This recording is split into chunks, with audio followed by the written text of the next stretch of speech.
Reflect Tamil Nadu செய்திகளுக்காக செய்தி வாசிப்பவர் பாரதி கண்ணையா.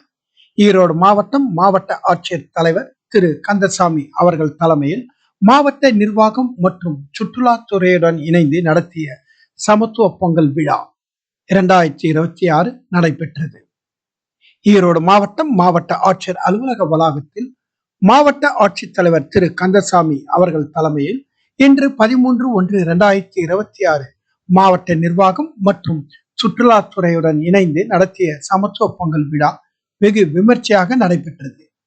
தமிழகத்தின் பாரம்பரியம் மிக்க பெருவிழாவாக திகழும் தை திருநாள் பொங்கலை வைத்து சிறப்பிக்கும் வகையில் பொதுமக்கள் அனைவரும் ஒன்று கூடி மகிழ்ந்து கொண்டாடும் நோக்கத்துடன் பொங்கல் விழா நடத்தப்பட்டது.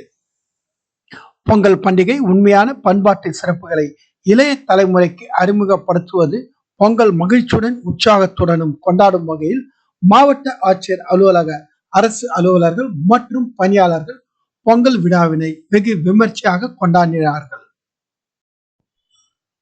இன்றைய தினம் மாவட்ட ஆட்சித்தலைவர் அவர்கள் பொங்கல் வைக்கும் நிகழ்ச்சி துவக்கி வைத்து அரசு அலுவலர்களிடையே நடைபெற்ற பாரம்பரிய விளையாட்டு போட்டிகளான கோலப்போட்டி, கயிறு இழுத்தல், உரியடித்தல், லக்கி கார்னர் போன்ற விளையாட்டு போட்டிகளை துவக்கி வைத்தார். தொடர்ந்து மாணவ மாணவியர்கள் சிலம்பம், வாழ்வீச்சு, மகுடி வீச்சு, போர் சிலம்பம், அலங்கார சிலம்பம் ஆகிய பாரம்பரிய விளையாட்டுகளை நடத்தினார்கள். இன்றைய தினம் மாவட்ட ஆட்சித்தலைவர் அவர்கள் தப்பாட்ட கலைஞர்களுடன் இணைந்து வர இசை கருவியை இசைத்தார்.